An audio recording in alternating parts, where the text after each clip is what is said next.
Darshan kitchen சமையலில் கேசரி செய்வது எப்படின்னு பார்க்கலாம். தேவையான பொருள்: ரவை 1 டம்ளர், ஜீனி 1½ டம்ளர், தேவையான அளவு முந்திரி, நெய், ஏலக்காய் 2. நான் 1½ டம்ளர் ஜீனியை ஃபஸ்ட்டு 3/4 டம்ளரும், அப்புறம் கேசரி இடையில 3/4 டம்ளரும் ஆட் பண்ணிட்டு இப்போ எப்படி செய்கிறதுன்னு பார்க்கலாம். ஃபஸ்ட்டு 3/4 டம்ளர் சீனி ஆட் பண்ணி அதில் கொஞ்சோண்டு தண்ணி ஊற்றி கரைச்சிட்டு, அதுக்கப்புறம் அடுப்பை ஆன் பண்ணி கடாய் வச்சுட்டு, அதே டைம் அங்கே ஜீனி கரையிறதுக்குள்ளே நம்ம இந்த அடுப்பை ஆன் பண்ணி அதில் கொஞ்சோண்டு சுடு தண்ணி வச்சுக்கணும்.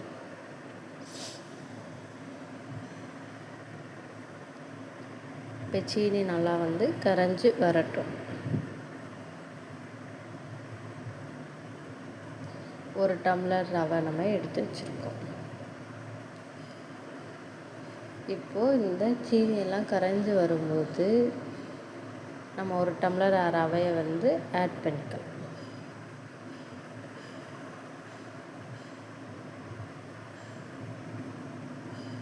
அதை நல்லா கிளறி விடுங்க.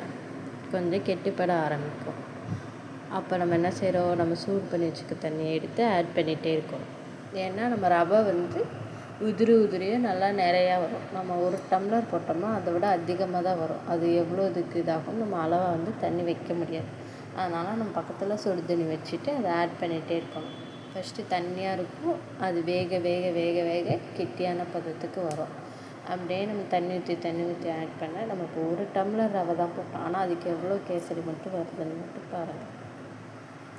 தண்ணி ஆட் பண்ணி கிளறி விட்டுட்டே வரும்போது ரவை வெந்து வரும். அந்த டைமில் நீங்கள் கேசரி பவுட்ரு உங்களுக்கு வேணும்னா ஆட் பண்ணிக்கோங்க, இல்லைன்னா வேண்டாம். நான் கேசரி பவுடர் ஆட் பண்ணிட்டேன். அடுத்து நம்ம எடுத்து வச்சுருக்க 3/4 டம்ளர் ஜீனியை அதுக்கப்புறம் ஆட் பண்ணிக்கணும். கொஞ்சம் ரொம்ப கெட்டியாக வரக்கூடாது. கேசரி நல்லா இலக்கமாக இருக்கும்போது திரும்ப 3/4 டம்ளர் ஜீனி போட்டு நம்ம ரவையோட கிளறி விட்டுகிட்டே வரணும்.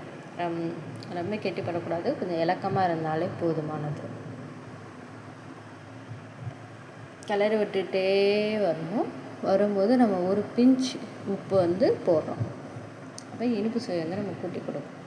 அதனால் ஒரு பிஞ்ச் உப்பு ஆட் பண்ணிக்கணும். ஆட் பண்ணிவிட்டு அதையும் நல்லா கிளறி விடுங்க. அதுக்கப்புறம் அதுக்கு முன்னாடியே நான் நெய்யில் கொஞ்சோண்டு முந்திரி பருப்பு போட்டு ஆட் பண்ணி வறுத்து வச்சுருக்கதை நம்ம இதோட ஆட் பண்ணிக்கலாம். ஆட் பண்ணிட்டு அதையும் நல்லா கிளறி விடுங்க. அடுப்பை இந்த ஏலக்காய் இருக்கும்போது நீங்கள் ஆஃப் பண்ணிடுங்க. ஏன்னா ஆஃப் பண்ணதுக்கப்புறமா அது ஈர்க்கம் கொடுக்கும். அதனால் கொஞ்சம் இலக்கமாக இருக்கும்போது நீங்கள் ஆஃப் பண்ணிக்கோங்க அடுப்பை. இப்போ அடுப்பை ஆஃப் பண்ணிவிட்டு நம்ம 2 எனக்கு ஏலக்காய் ஃப்ளேவர் பிடிக்கும். அதனால் நான் 2 ஏலக்காய் நல்லா தட்டி போட்டுக்கலாம். உங்களுக்கு பிடிச்சதுன்னா போட்டுக்கலாம். 2 ஏலக்காய் தட்டி பவுட்ரு பண்ணி